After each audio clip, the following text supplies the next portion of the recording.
کاربردهای ر در فیزیوتراپی. ر در فیزیوتراپی و توانبخشی کاربردهای سینه این خانم نیاز به فیزیوتراپی دارد، به رباط بگو انجام بده.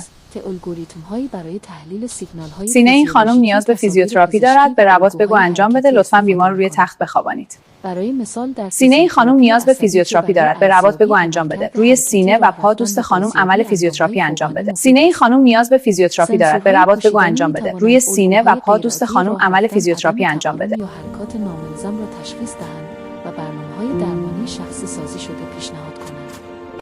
درمان‌های رباتیک و کمکی، دستگاه‌های مبتنی بر که مانند اگزواسکلتون‌ها، اسکلت‌های خارجی برای مامان جون، کجای پات درد میکنه؟ استفاده می‌شوند.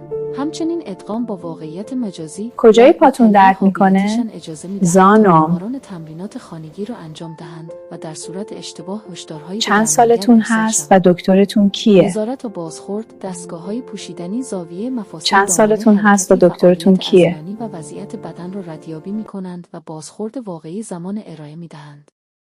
دستیاران مجازی و چت بات‌ها راهنمایی 24 مامان جون، کجای پات درد میکنه؟ برای تمرینات و مدیریت درد فراهم می‌کنند.